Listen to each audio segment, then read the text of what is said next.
대한민국을 대표하는 김치 넘버원 브랜드를 이끌고 계시는 브랜드 스페셜리스트 이정훈 그룹장님을 모셨습니다. 안녕하세요. 토크룸에 오신 것을 환영합니다. 네, 반갑습니다. 그룹장님, 브랜드 스페셜리스트 살짝 생소한데요. 본인 네네. 소개와 함께 하시는 일을 좀 소개시켜 주세요. 예, 브랜드 스페셜리스트라는 거를 규정을 지으려면 학문적인 규정은 아닌 것 같고요. 가장 사람들한테 필요한 정보를 잘 만들어서 만든 사람의 언어가 아니라 구매하고 쓰시는 사람들의 언어로 바꿔서 만들어주는 모든 활동을 하는 행동이 브랜딩이고요. 거기서 이제 일을 하고 있는 사람을 브랜드 스페셜리스트라고 하고 있습니다. 그러니까 브랜드 마케터, 뭐 브랜드 커뮤니케이션 쪽은 좀 들어본 것 같아요. 네. 근데 브랜드 스페셜리스트는 그러면 약간 그 상위 개념이 되나요? 예, 맞습니다. 브랜드 마케터는 브랜드를 만들어서 어떻게 홍보할까에 대한 거고, 커뮤니케이터 같은 경우는 주로 뭐 행사라든가 경험을 다룬다고 한다면, 저 같은 경우는 브랜드의 네이밍부터 구조, 하이어라키 모든 것들을 다 만들어 놓고 뭐 지역이 넘어갔었을 때라든가 시간이 지날수록 어떻게 만들지를 좀 중장기적으로 계획을 세우는 사람이라고 보시면 될 것 같습니다. 네. 그래서 맡았던 프로젝트 김치 팝업 스토어가 대히트를 쳤다고 네. 들었습니다. 김치로 팝업 스토어를 만드는 것 자체가 조금 발상이 놀라운데요. 그런 아이디어는 어디서 나오셨나요? 우선은 팝업 스토어는 아니고요. 팝업이라고 규정했습니다. 네. 왜냐하면 판매를 하지는 않았었거든요. 김치를 좀 브랜딩을 좀 하고 싶었는데 너무 익숙하다 보니까 재미가 없어요. 이미 고정화되어 있는 관념이 많았습니다. 근데 재밌는 거는 4인 가족은 김치를 사서 먹어요. 일상이 되어 있는데 1, 2인 가구는 김치를 사서 먹을 일이 좀 많이 줄어들고 있기는 합니다.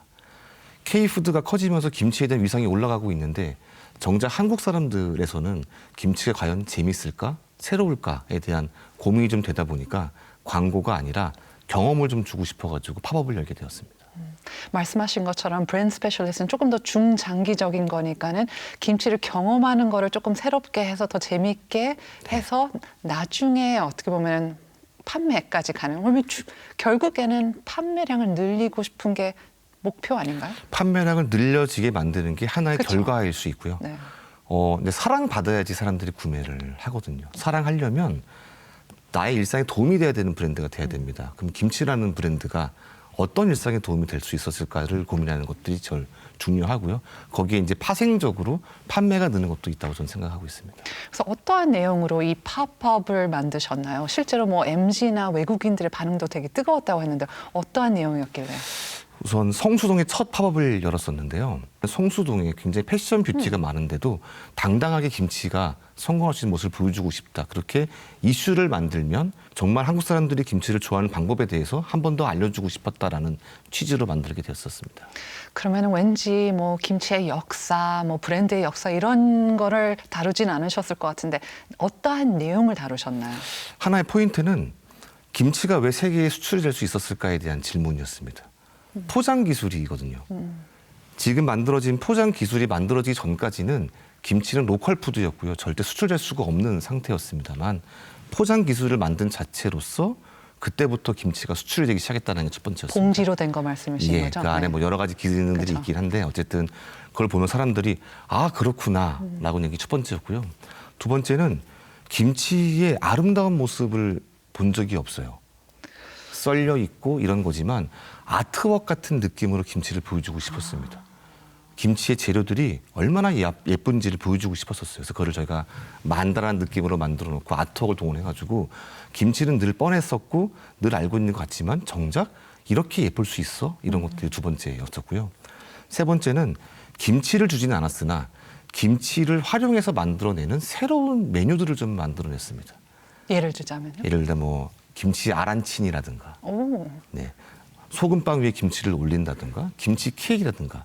맛있겠다. 오드할 수 있고 좀 이상할 수 있겠지만 김치의 변화를 좀 알려주고 싶었어요. 왜냐하면 앞으로 5년 뒤, 10년 뒤의 김치는 지금과는 다른 모습일 수 있기 때문에 그것들을 한국 사람들한테 알려주고 싶었고, 성수에 오는 수많은 MZ부터 많은 사람들이 보면서 김치에 대한 기대를 좀 갖게 만들겠다라고 이제 선언을 하고 진행이 되었습니다.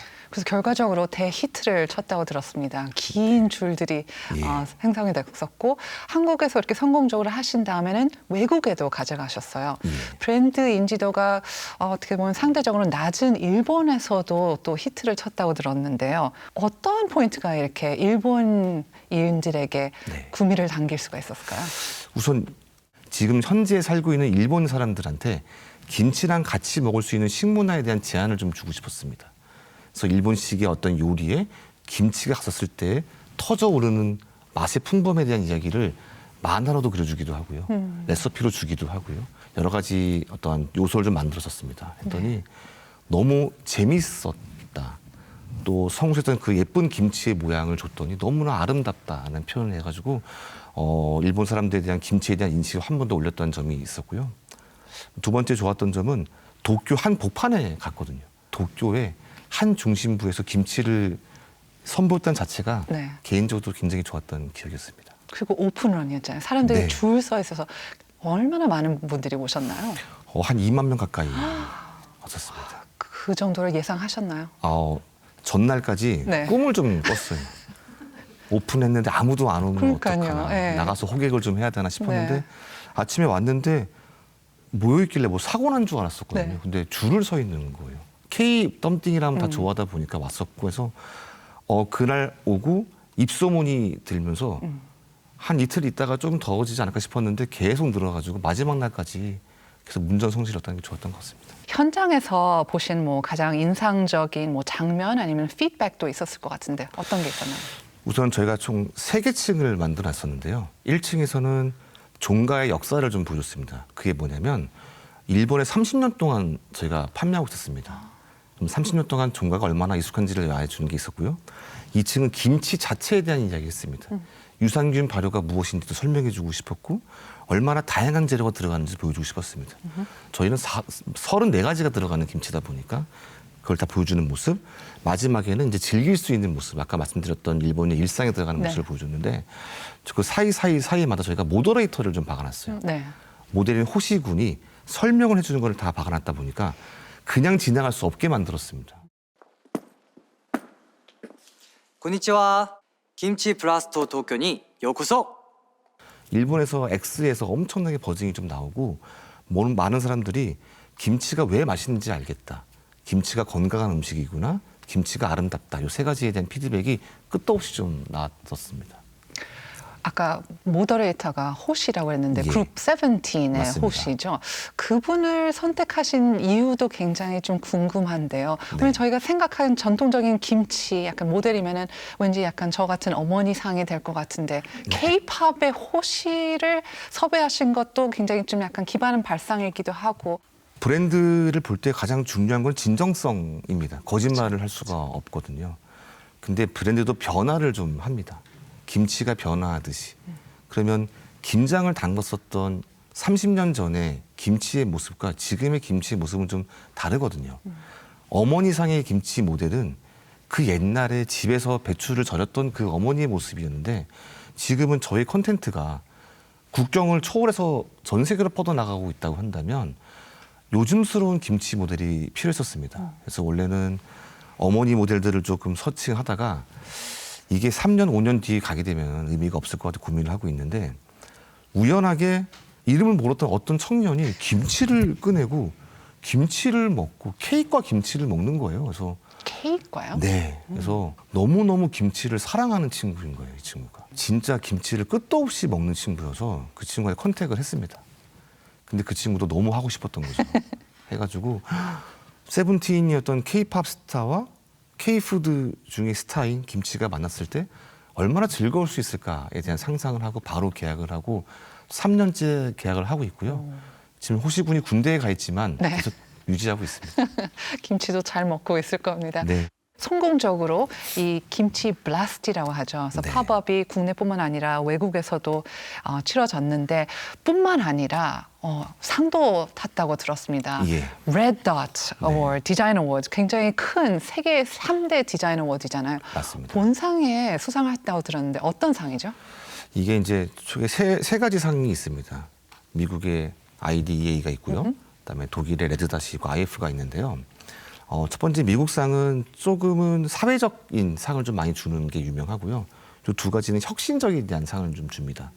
근데 주로 저희가 이제 그런 상을 받는 게 대부분 다 IT, 그렇죠. 휴대폰, 뭐 자동차 이런 쪽인데 개인적으로는 김치를 한번 받아보고 싶었어요. K푸드가 많이 알려져 있는데 두 번째는 저희가 이제 해외에다가 수출을 할 때 바이어들과 만나는 자리가 있거든요. 근데 이런 어떠한 국제적인 상을 받는 자체가 굉장히 브랜드 그레이드를 많이 올려주는 그럼요. 역할을 합니다.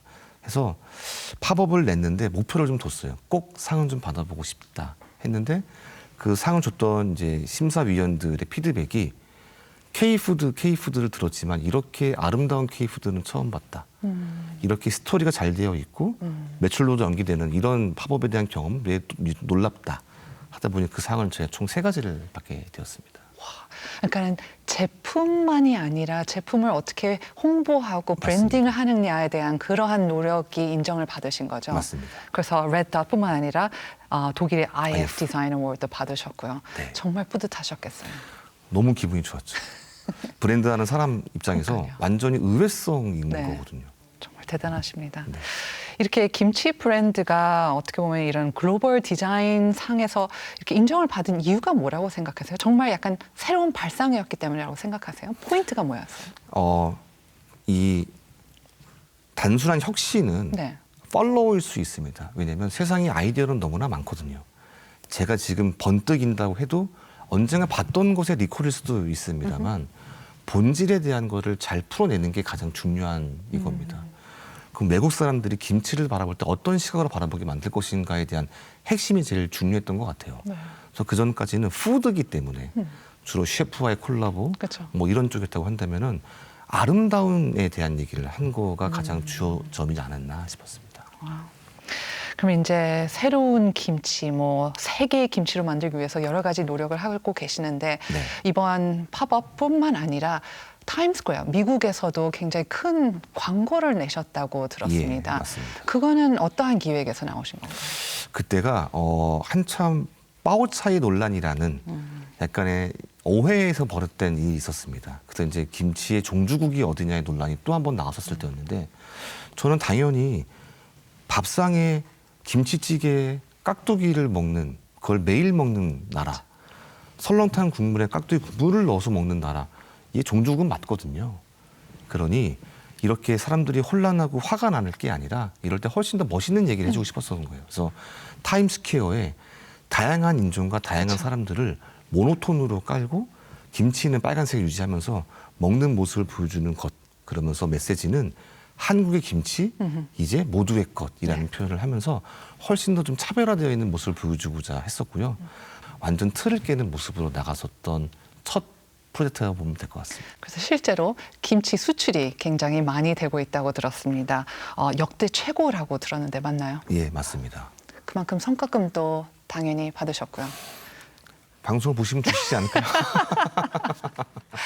지금 그뭐 K-푸드의 또 인기, 세계적인 인기 때문에 뭐 유럽, 북미, 뭐 동남아 각 지역에서 이제 김치가 많이 수출되고 있는데요. 네. 그 다양한 문화권에서 공통으로 약간 통하는 김치의 매력 포인트가 뭐라고 생각하세요?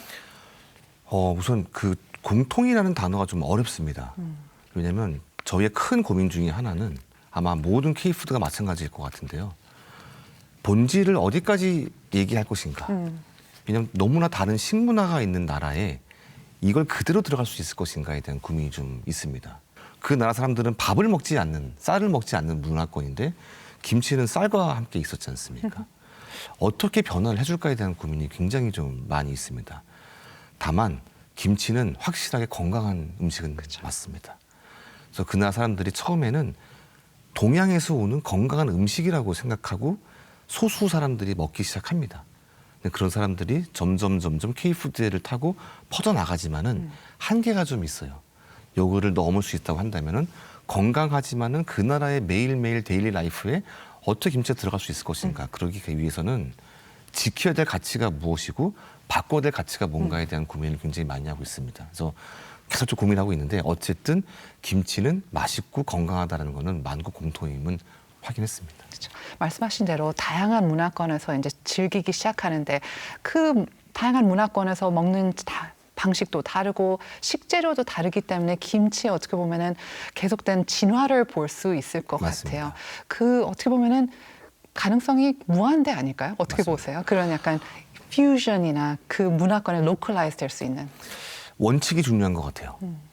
저희도 이제 뭐 저희뿐만 아니라 김치를 만들어내는 수많은 사업자들이 해외에다 기지를 좀 전놨거든요. 왜냐하면 신선한 야채가 필요하거든요. 또 그 나라에 맞는 야채가 있다 보니까. 그러면 과연 한국에서 나온 배추와 한국 식재료만 가지고 만든 김치가 우리는 그게 김치로 생각했었는데 해외에서 그럼 다른 야채에다가 먹는 건 김치 아니야. 그거는 변화할 수 있다고 생각합니다. 본질은 발효예요. 유산균이고요. 그거를 지킬 수 있는 어떠한 방법만 만든다면 김치의 형태가 가루든 젤리든 스낵이든 아무 상관이 없을 것 같습니다. 그래서 그런 노력을 많이 하고 있는 것도 사실인데 가장 어려운 것들은 또 한국인 인식을 바꾸는 것도 있을 것 같아요. 해외에서는 김치 가지고 많은 다양한 요리들이 나오고 있습니다만 한국은 유독 어려워요. 김치 피자가 성공하지 못하는 유일한 나라, 김치 핫도그가 없는 유일한 나라긴 합니다. 그래서 저는 어느 순간 김치의 다양성을 우리가 개발하는 것이 아니라 네. 전 세계에 퍼져 있는 김치의 레시피가 역으로 한국에 들어오는 타임, 그것이 정말로 진정한 글로벌이 아닐까라고 상상하고 그 날을 좀 기다리면서 많이 연구하고 있습니다. 그렇죠. 어떠한 형태이든 말씀하신 대로 기본적인 원칙만 지킨다면 언젠가는 김치가 세계인의 식탁에 오를 수 있다고 생각하시죠? 그렇게 되고 네.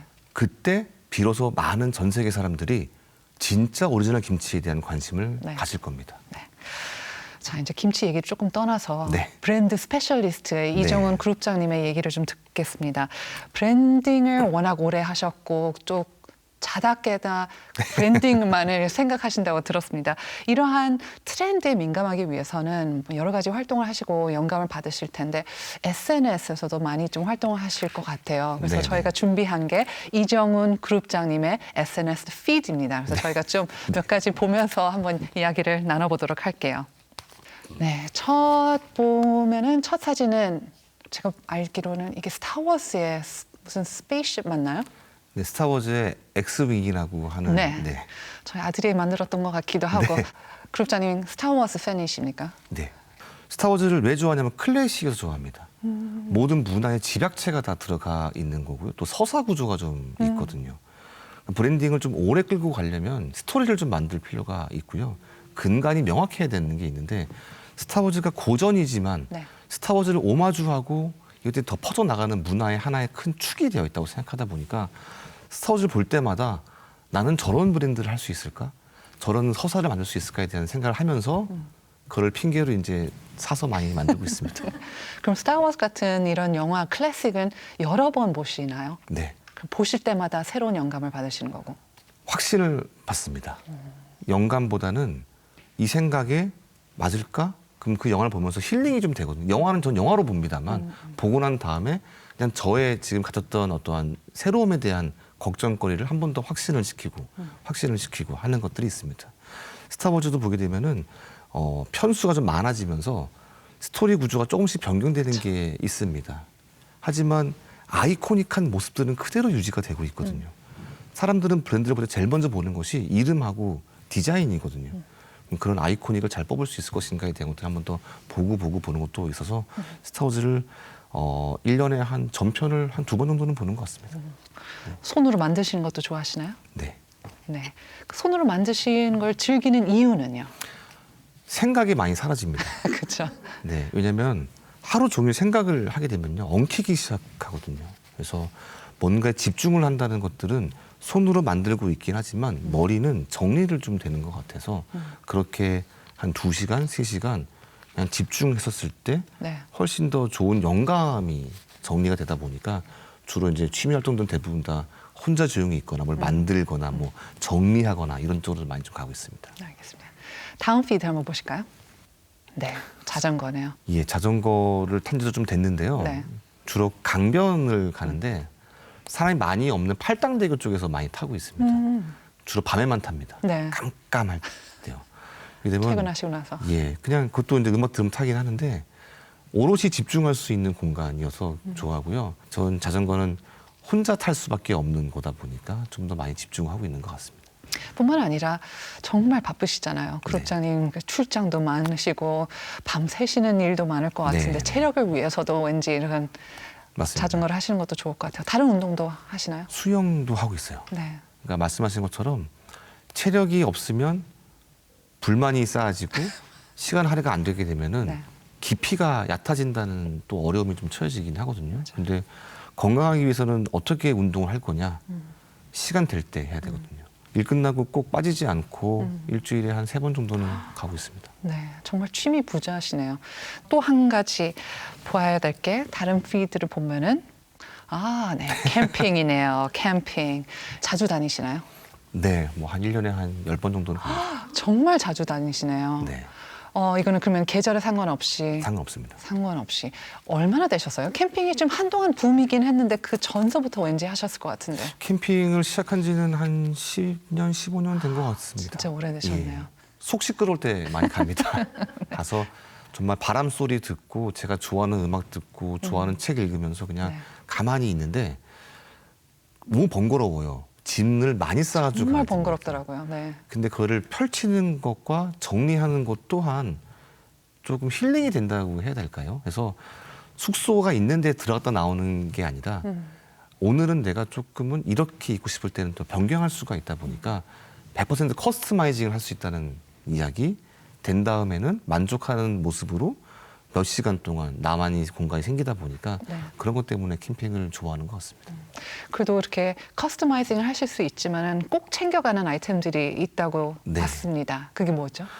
우선 제가 음악을 좋아하는데요. 되게 오래된 보사노바 음악을 좋아합니다. 특히 특정 그룹이 있었어요. 그래서 이제 그 앨범만 하루 종일 틀어놓습니다. 캠핑 가시면. 예. 그다음에 이제 어쨌든 시각적으로 뭐가 필요합니다. 그래서 음악을 들었을 때 어울리는 책을 좀 담아갖고 가고요. 책은 대부분 다 철학, 인문학 쪽으로 가져가서 네. 그렇게 3가지를 항상 좀 같이 가고 있습니다. 그러니까 어떻게 보면 가장 트렌드에 앞서 가셔야 되는 분인데 그런 힐링이나 뭐 공부를 하실 때는 가장 좀 고전, 클래식한 거를 굉장히 좋아하신다는 느낌이 예. 드네요. 김치를 포함한 브랜드 작업 중에서 가장 중요하게 생각하시는 브랜드 철학 있으신가요? 아까 말씀하셨던 것처럼 브랜드를 하는 사람은 트렌드를 읽어야 된다. 그러면 이제 많은 조사를 하지 않습니까? 실행단에서는 그럴 수 있다고 생각합니다. 근데 기획단에서는 트렌드를 만들어야 된다고 생각합니다. 트렌드를 아는 게 중요한 것 같지는 않습니다. 그것들을 트렌드를 느끼고 있는 사람들한테 편하게 전달하기 위한 컨테이너로서에 대한 트렌드 팔로우는 괜찮을 것 같은데요. 컨테이너에 담은 컨텐츠에 대해서는 정말 본질이 중요하다고 생각합니다. 그럼 그 본질이 무엇인 거냐 하면 만드는 사람의 본질은요. 다른 본질이긴 합니다. 쓰는 사람들한테 얼마나 이득이 있을까? 이 브랜드의 존재가 라이프에 얼마나 좋은 영향을 미칠 것인가에 대한 집중이 너무너무 중요할 것 같습니다. 김치도 딱 그런 인 것 같아요. 아마 제가 나중에 또 다른 브랜드를 만든다고 한다면 사람들의 현재와 미래에 도움이 될 수 있느냐가 가장 큰 잣대일 것 같고요.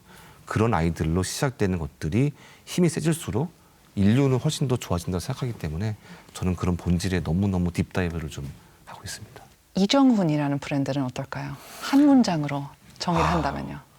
너무 욕심이 많아서 고민이 되게 많이 되기는 합니다. 네. 과연 한 문장으로 저를 표현할 수 있을 것인가. 근데 저는 역시나 호기심인 것 같아요. 하루 종일 생각을 좀 합니다. 왜냐하면 제가 하는 일이 명분이 있어야 된다고 생각하기 때문이거든요. 그래서 하나를 집중하게 되면 엄청 파기 시작합니다. 그래서 어린아이 같은 순수함이 똘똘 뭉쳐있는 나이 많은 아저씨라고 표현할 수 있을 것 같습니다. 좀 의외인데요. 어떻게 보면 그런 순수함과 또 정성과 진심이 느껴지는 것 같습니다. 오늘 그룹장님의 인터뷰였거든요.